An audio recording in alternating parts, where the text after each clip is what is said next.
Bakit ganun? Mayaman na yung si Diwata. Bakit siya pa yung tinulungan? Bakit hindi na lang itinulong sa mahihirap? Bakit hindi itinulong sa mahihirap? Kasi wala mapapakinabang sa mahirap. Ganyan yung mga comments ng mga bashers di ba? Ganyan yung mga banat ng mga bashers na akala mo pagkakababanal, no? Alam mo mga talaga naman nagmamalasakit yung sana itinulong na lang sa mahihirap.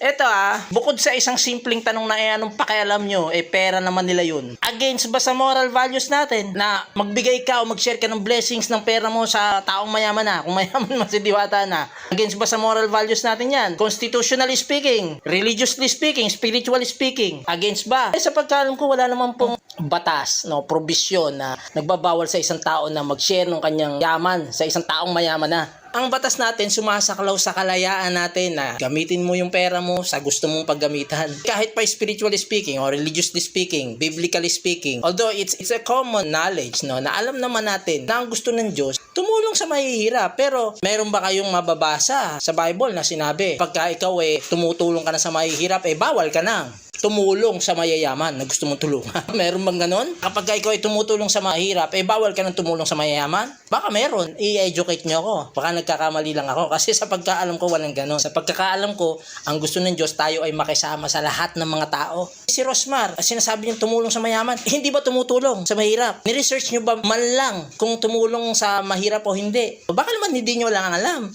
na itong si Rosmar may mga charity works. Maraming natulungan ng mga mahihirap na tao. Hanggang ngayon tumutulong. Kung gusto niyang tumulong sa isang mayaman, bawal ba?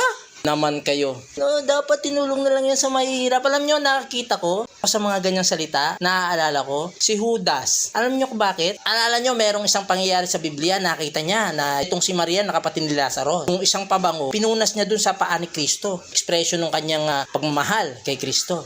Alam niyo kung magkano yung pabango? Sabi ni Judas, pwede raw ibenta yun ng 300 denaryo.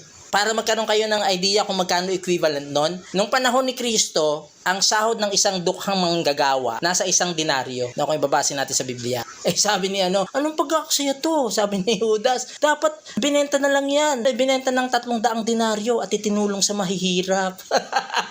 Parang yung comment ng mga tao ngayon, di ba? Alam nyo, 300 denaryo sinabi niya, hindi naman kinontra ni Kristo yon. Hindi naman sinabi ni Kristo na, hindi, lang yan, mga 50 denaryo lang yan pag nabenta. Wala naman sinabing gano'n. So, most likely, maaaring totoo yung sinasabi ni Judas na pwedeng mabenta yun ng 300 denaryo. Gano'ng kalaking pera yun? Malaki-laking pera po yun. Ilang buwang sweldo yun ng isang dukhang manggagawa. Kaya sabi niya, hindi na lang itinulong sa mga dukha. Ibig sabihin, yung halaga na yun, may kakayahang makatulong sa maraming dukhang tao. Pero, ang totoo, sinabi lang naman yon ni Judas, hindi dahil sa talaga nagmamalasakit siya. Alam niyo kung bakit? Ang totoo po kasi magnanakaw si Judas. Ang ginagawa niya, ninanakaw niya yung mga abuluyan, mga kapatiran. So, most likely, nasabi niya yon hindi dahil sa pagmamalasakit, kundi dahil maaaring out of inggit, na hindi siya ang nakinabang doon sa pabango na pwedeng maibenta ng 300 denaryo. Di ba? Yung ibang mga tao na nagko-comment, sana itinulong na lang sa mahirap. Alam niyo, yung pera na yun ay tinulong. Kung halimbawa, magkakaroon ng expansion ng business itong si Diwata, mas marami-rami siyang matutulungan, mas marami siyang mapapasweldong tao. Si Rosmar, sabihin na nating business related lang ginawa niya na yon, no? At mas malaki ang balik sa kanya. Mas marami siyang matutulungan na tao. Siguro kaya yung iba naiinis kasi hindi sila yung matutulungan. Ibang tao yung matutulungan. Ang tawag ko dyan sa mga ganyang tao na plastic, mga may mata ni Judas. Akala mo kung sino mga banal, akala mo kung sino mga mapagmalasakit.